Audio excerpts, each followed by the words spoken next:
एक स्ट्रिंग से एक बॉब बंधा हुआ है, स्ट्रिंग का लेंथ L। अभी जब ये लोएस्ट पोजीशन में है तो देखो ये मीन पोजीशन है, ये mg, तो ये रहा पॉइंट ऑफ सस्पेंशन। इसके अबाउट अगर mg का टॉर्क देखोगे तो अभी टॉर्क क्या है, 0 है। तो नेट टॉर्क 0 है तो ये मीन पोजीशन में है। इसका एंगुलर एसएचएम होने वाला है, ठीक है। इनफैक्ट सारे पेंडुलम में जो भी हम लोग डिस्कस करने वाले हैं सब एंगुलर ऑसिलेशन पर बेस्ड है। अब इसको हम लोग थोड़ा सा यहां से डिफ्लेक्ट करेंगे थीटा एंगल से।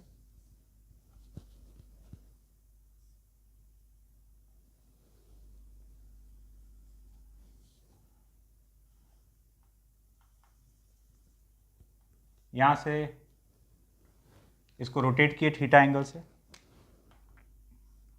अब टॉर्क आ जाएगा, ये mg, ये एंगल थीटा, ये लेंथ L। तो इधर आ रहा है mg cos थीटा और इस तरफ आ रहा है mg sin थीटा।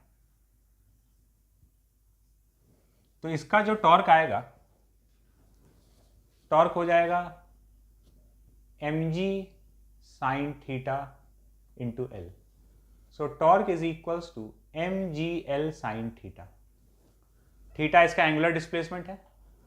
अगर ये एसएचएम कर रहा होता तो हमको टॉर्क प्रोपोर्शनल टू थीटा मिलना चाहिए था, लेकिन टॉर्क प्रोपोर्शनल टू थीटा नहीं है, यहां तो साइन थीटा आ गया।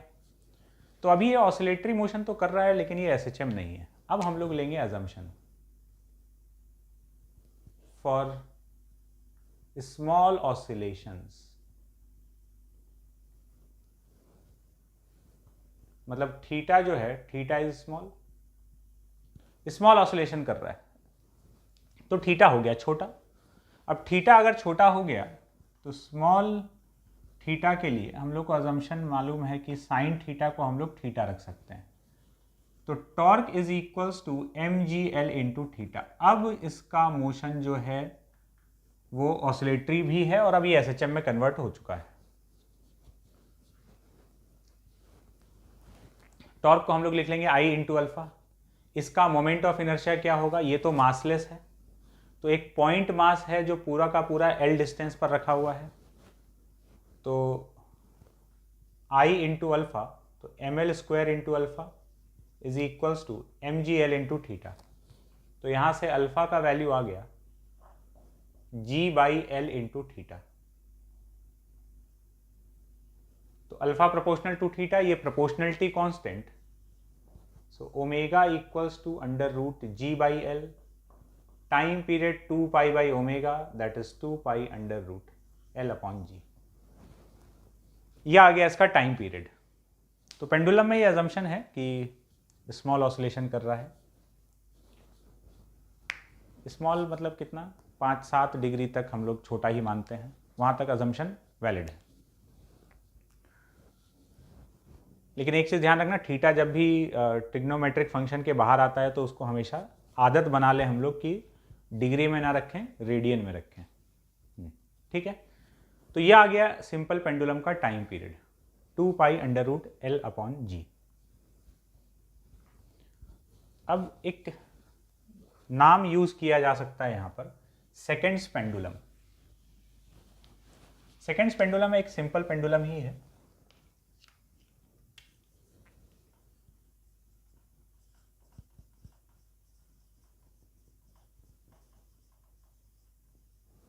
एक ऐसा सिंपल पेंडुलम जिसका टाइम पीरियड 2 सेकंड के बराबर है।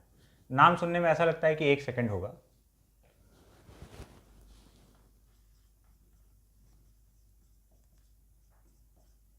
Simple pendulum with time period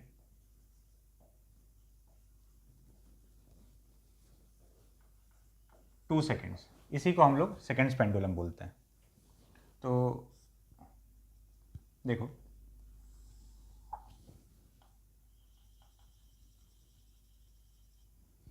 अगर हम इसका लेंथ 1 ले लें, स्ट्रिंग का लेंथ 1 मीटर है।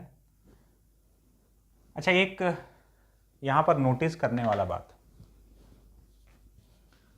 सिंपल पेंडुलम का जो टाइम पीरियड है वो मास से इंडिपेंडेंट है। मतलब इसकी जगह अगर हम हैवी मास भी लगा देते या लाइटर मास लगा देते तो उससे बहुत फर्क नहीं पड़ने वाला है इसके टाइम पीरियड को, उससे इंडिपेंडेंट है। लेंथ पर डिपेंड कर रहा है, जी पर डिपेंड कर रहा है। इसका लेंथ 1 मीटर। अच्छा, जी को अप्रॉक्सीमेटली हम लोग पाई स्क्वायर लिख सकते हैं। 3.14 का स्क्वायर करो, एकदम बहुत क्लोज आएगा जी के। तो time period 2 pi under root L upon जी है। तो 2 पाई, एल का वैल्यू 1 और जी का value pi square. Time period आ गया 2 सेकेंड। मतलब ये जो सेकेंड्स पेंडुलम है इसमें स्ट्रिंग का लेंथ 1 मीटर के बराबर होगा और इसका टाइम पीरियड कितना होगा? 2 सेकेंड। तो इसको हम लोग सेकेंड्स पेंडुलम बोलते हैं। फिर एक टर्म है इनफाइनाइट पेंडुलम।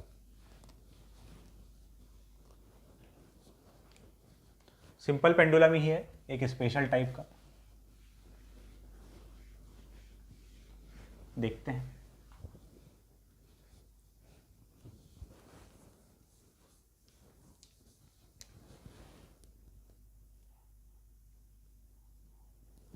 Infinite pendulum. अभी क्या है कि पेंडुलम का जो स्ट्रिंग है वो बहुत छोटा है। किसके कंपैरिजन में छोटा? अर्थ के रेडियस के कंपैरिजन में छोटा। अर्थ का रेडियस 6400 किलोमीटर्स है। हम लोग यहाँ मीटर के रेंज में 1 मीटर, 2 मीटर या कुछ सेंटीमीटर्स में स्ट्रिंग का लेंथ लेंगे। बट सोचो अगर रस्सी का लेंथ इतना बड़ा हो कि वो अर्थ के रेडियस के कंपेरेबल जाने लग जाए तो क्या होगा? अभी लेंथ इतना छोटा है कि अर्थ का जो कर्वेचर है वो कर्वेचर इसके लिए कोई मैटर नहीं कर रहा है। नीचे जो ग्राउंड है फ्लैट टाइप का ही सरफेस है। यहां पर है तब भी एम जी ऐसे, इधर कर दिए तो तब भी M G downward, vertically downward. लेकिन जब रस्सी का लंबाई बहुत ज़्यादा हो जाएगा ना तो अर्थ का कर्वेचर कंसिडरेशन में आने लग जाएगा।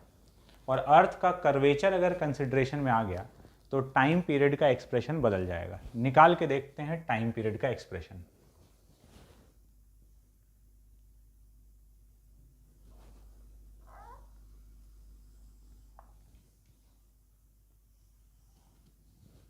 ये अपना अर्थ का कर्वेचर, रस्सी का लंबाई बहुत ज़्यादा है।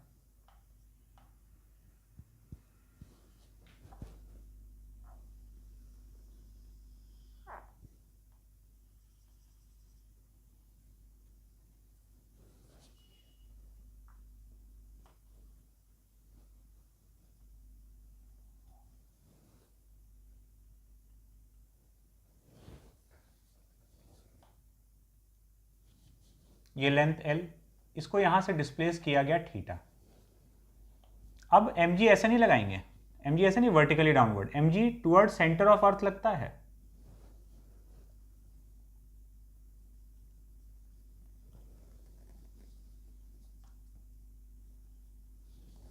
तो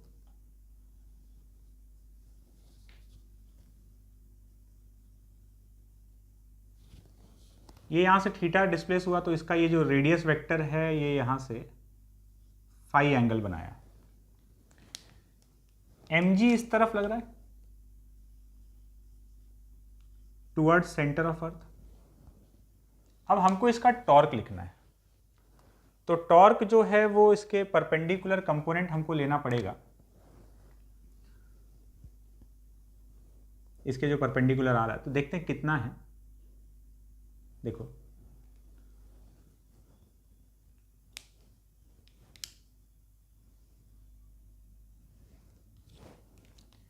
ये वाला लाइन हम इस रस्सी के परपेंडिकुलर ड्रॉ कर लिए। अब ध्यान से देखें,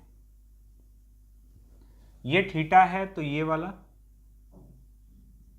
90 माइनस थीटा, ये थीटा, ये 90 माइनस थीटा, तो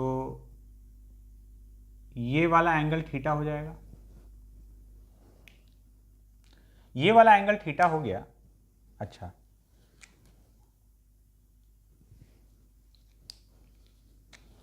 ये फाई है, इधर ये 90 है, ये पूरा एंगल यहां से यहां तक का, ये फाई ये थीटा, तो ये पूरा 90 माइनस फाई हो जाएगा।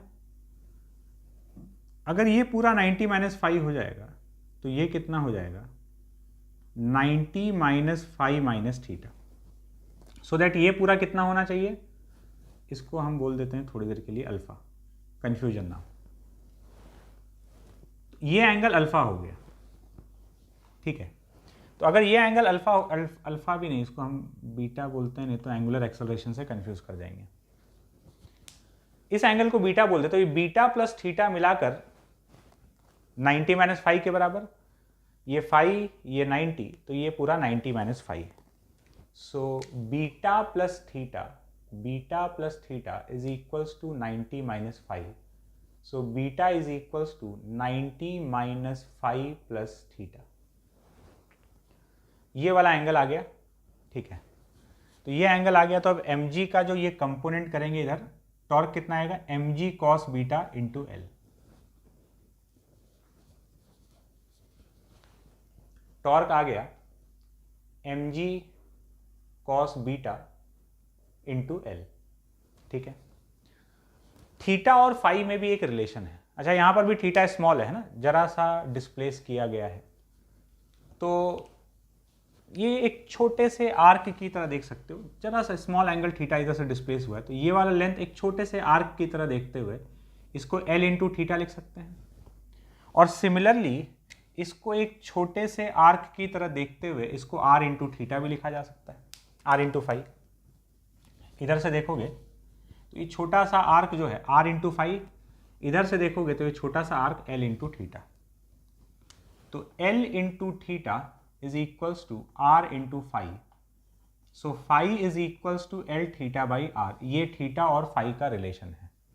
अब यहां पर आ जाते हैं, अपना काम हो गया है। Torque is equals to mg cos beta into L. तो mg cos बीटा रख देंगे तो ये beta 90 minus five plus theta है, तो ये हो जाएगा mgl into sine five plus theta. Angle छोटा है,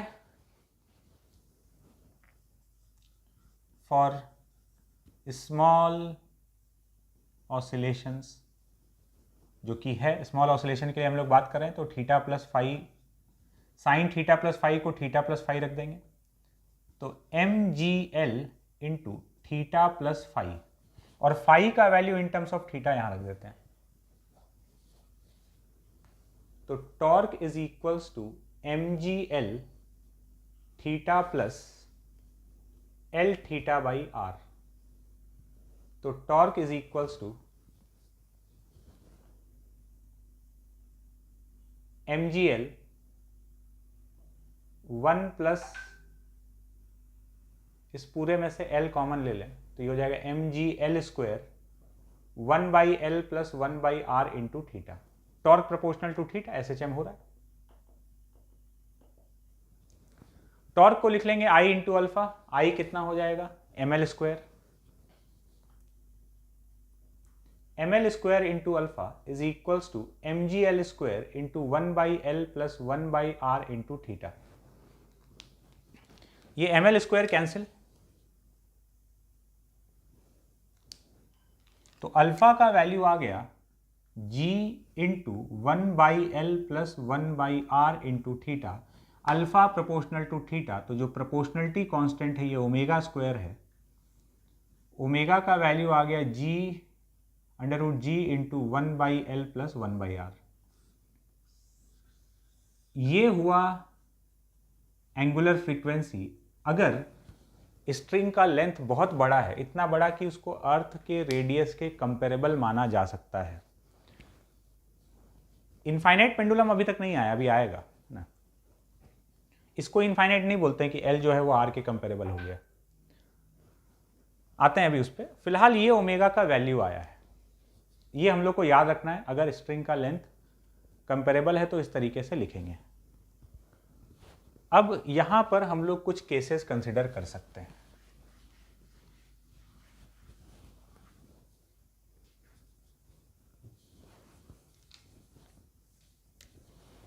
केस 1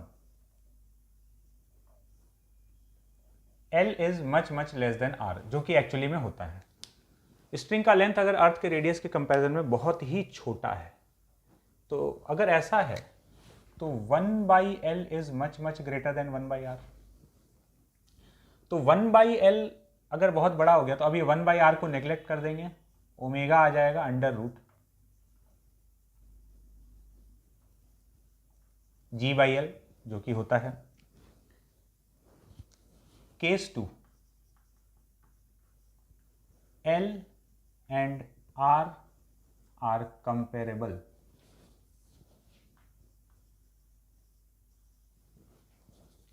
अगर कंपेरेबल है दोनों का वैल्यू तो हम लोग ये लिखेंगे, जो है वही लिख देंगे। मतलब ऐसा दे दिया जाए कि L का वैल्यू R के बराबर है, R/10 है, R/2 है, 2R है, 5R है, R/3 है, ऐसा कुछ भी R के कंपेरेबल अगर L का वैल्यू है तो ये एक्सप्रेशन है। और अगर ऐसा हो जाए केस 3 कि L is much greater than R, अजीब बात लिखा हुआ जो भी है कि रस्सी का जो लंबाई है वो अर्थ के रेडियस के कंपैरिजन में बहुत ज़्यादा है। अर्थ का रेडियस 6400 किलोमीटर है, उससे बहुत ज़्यादा, मतलब अर्थ का रेडियस इसके सामने बहुत छोटा पड़ गया, नेग्लिजिबल है अर्थ का रेडियस। अब ये एक हाइपोथेटिकल सिचुएशन का बात चल रहा है, लेकिन क्वेश्चन तो पूछ ही सकता है। इसी को कहा जाता है infinite pendulum.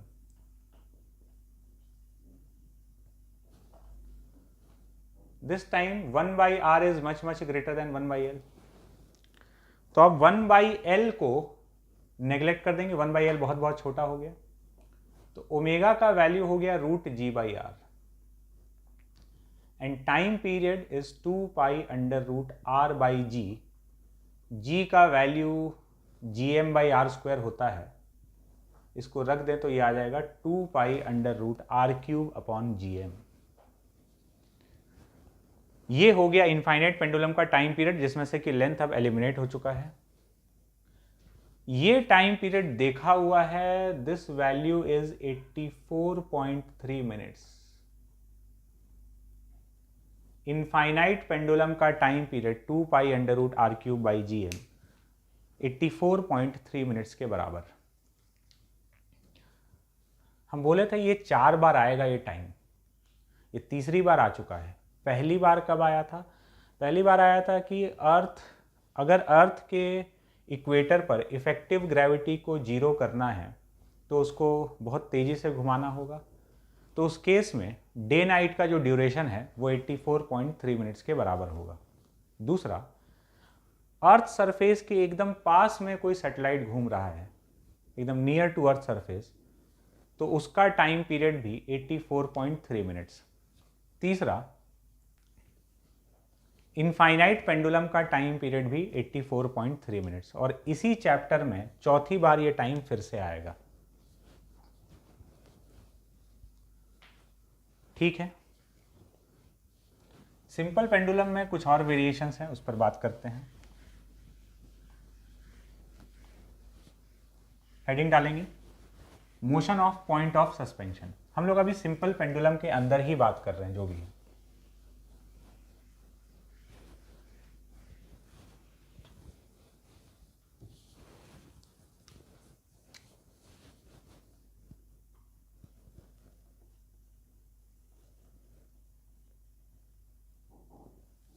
Motion of point of suspension मतलब जहां से पेंडुलम टंगा हुआ है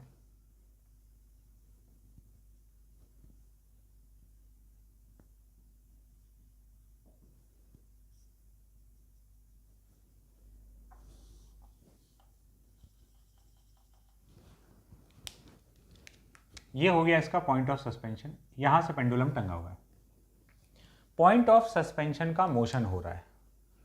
मतलब ये है कि जो पेंडुलम है वो किसी कार के अंदर या एलिवेटर के अंदर लगा होगा और वो एलिवेटर या कार या बॉक्स मूव कर रहा है। जहाँ से ये टंगा हुआ है वो मूव कर रहा है, वो बॉक्स, कार, एलिवेटर कुछ भी हो सकता है। तो अगर वो मूव कर रहा है मतलब पॉइंट ऑफ सस्पेंशन मूव कर रहा है। दो केसेस का बात कर रहे हैं। पहला केस कि जहाँ से ये टंगा हुआ है, जिसके अंदर ये टंगा हुआ है, वो ऑब्जेक्ट कांस्टेंट वेलोसिटी से मूव कर रहा है, मतलब point of suspension constant velocity से मूव कर रहा है। तो अगर point of suspension constant velocity से कहीं जा रहा है तो पॉइंट ऑफ सस्पेंशन के फ्रेम में अगर जाकर देखेंगे तो किसी भी प्रकार का कोई एक्स्ट्रा सूडो फोर्स वगैरह कुछ नहीं लगाना है, कोई चेंजेस नहीं आएगा। तो अगर ये मान लो ये पेंडुलम किसी कार के अंदर टंगा रहता है, कार कांस्टेंट वेलोसिटी से आगे जा रहा है, तो अगर पेंडुलम को ऑसिलेट करा दिया जाए तो अंदर बैठे व्यक्ति को दिखेगा कि इसका मोशन एसएचएम हो रहा है।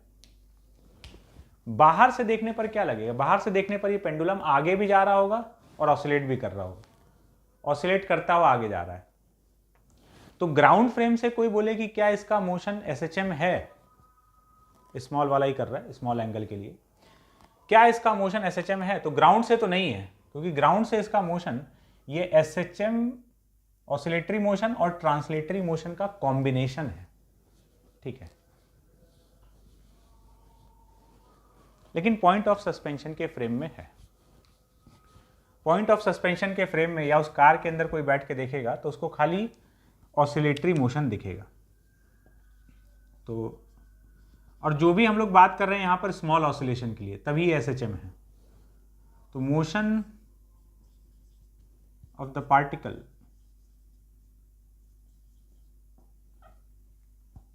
is SHM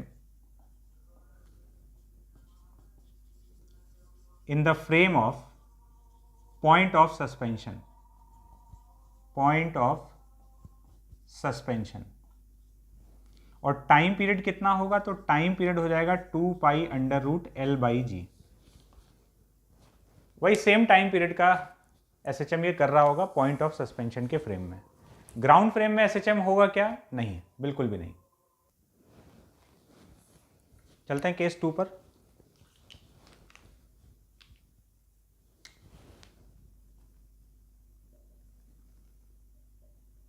second case, AS equal to constant. Point of suspension constant acceleration से मूव कर रहा है। तो जहां से भी ये पेंडुलम बंधा हुआ है वो कांस्टेंट एक्सेलरेशन से मूव कर रहा है। तो अगर ऐसा है तो इस बार पॉइंट ऑफ सस्पेंशन के फ्रेम में जाके देखेंगे तो इसका मोशन अगेन ऑसिलेटरी दिखेगा।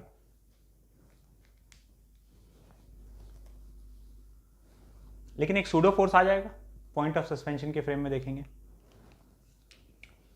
तो ये वाला केस अब इंपॉर्टेंट है। तो सबसे पहली बात तो ये कि motion of the particle is SHM in the frame of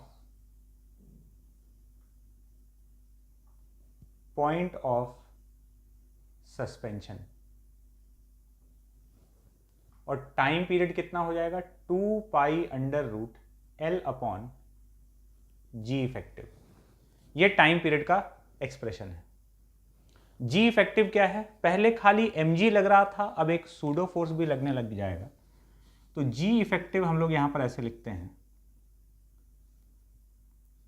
mg vector plus f vector by m। ये f क्या है? Pseudo force. अब यहां पर एक बहुत ही जरूरी बात,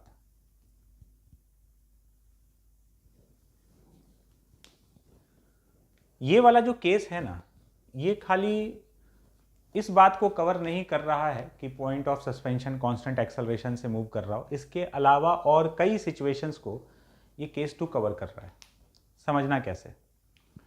जब हम पॉइंट ऑफ सस्पेंशन के फ्रेम में गए तो हम लोग बोल रहे हैं एसएचएम कर रहा है, जैसे mg लग रहा था वैसे एक सूडो फोर्स और लगने लग गया। तो हम g को g इफेक्टिव से रिप्लेस कर देंगे। ये g इफेक्टिव का वैल्यू हो गया। और ये फोर्स सूडो फोर्स है, pseudo force m into A, in fact minus M A, मतलब जो एक्सेलरेशन है उसके ऑपोजिट डायरेक्शन में। इसलिए माइनस एम ए वैक्टर बोल रहे हैं। इंपॉर्टेंट बात यह कि ये सूडो फोर्स कांस्टेंट है, ठीक है। तो पॉइंट ऑफ सस्पेंशन के फ्रेम में गए तो एक कांस्टेंट फोर्स एक्ट करने लग गया और एडिशनल फोर्स सूडो फोर्स, तो ये जी इफेक्टिव का वैल्यू हो गया। अब ऐसा और कई सिचुएशन है जहां पर mg के अलावा बॉब के ऊपर एक कांस्टेंट फोर्स एक्ट कर रहा होगा। ऐसा जितना सिचुएशन है वहां पर हम लोग ये फॉर्मूला अप्लाई कर सकते हैं, ठीक है। जहां जहां पर बॉब पर mg के अलावा कोई कांस्टेंट फोर्स लग रहा है उन सब सिचुएशन में ये फॉर्मूला इस्तेमाल किया जा सकता है। ऐसा कौन कौन सा सिचुएशन है? एक तो ये है कि पॉइंट ऑफ सस्पेंशन के फ्रेम में गए तो एक सूडो फोर्स आ गया, तो यहाँ वो कांस्टेंट फोर्स सूडो फोर्स है। इसी सिस्टम को उठाकर हम पानी में डाल के SHM करा दें तो फिर इस पर mg के अलावा बॉयंसी लगने लग जाएगा, तो वहाँ पर वो कांस्टेंट फोर्स बॉयंसी हो जाएगा। 12th वाला जो चैप्टर्स है वहाँ पर भी इसको यूज़ कर लिया जाता है इलेक्ट्रोस्टैटिक्स वगैरह में, है ना। उसमें क्या करता है कि इसको चार्ज दे देगा और चार्ज की वजह से चार्ज देकर इसको इलेक्ट्रिक फील्ड में रख देगा, तो उसकी वजह से इस पर एक कांस्टेंट फोर्स एक्ट करने लग जाएगा। तो किसी भी तरीके से कई सिचुएशन है जिसको जनरेट किया जा सकता है जिस पर कि इस बॉब के ऊपर एक कांस्टेंट फोर्स लगने लगेगा, तो उन सारे जगह पर हम ये वाला फॉर्मूला इस्तेमाल कर सकते हैं।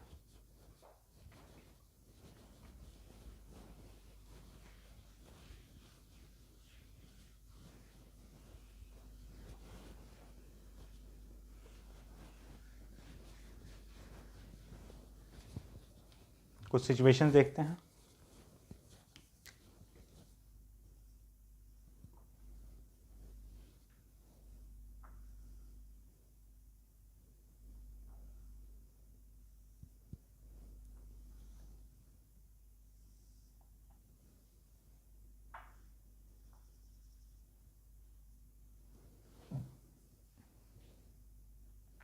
ये एलिवेटर के अंदर एक पेंडुलम टंगा हुआ है,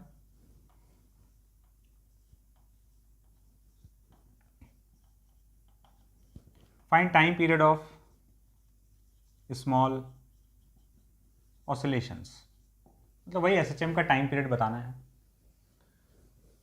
तो हम लोग बोल देंगे time period is 2 pi under root L upon ji effective. G effective कितना है? mg vector plus f vector by m। यहाँ सब एक ही लाइन में, वर्टिकल लाइन में, अपवर्ड को पॉजिटिव डाउनवर्ड को नेगेटिव ले लेते हैं। तो mg वेक्टर हो गया minus mg plus f vector हो गया नीचे की तरफ सूडो फोर्स लगेगा माइनस ma अपॉन m, तो ये m वगैरह कैंसिल। g इफेक्टिव का वैल्यू आ गया g प्लस a के बराबर। तो time period is 2 pi under root L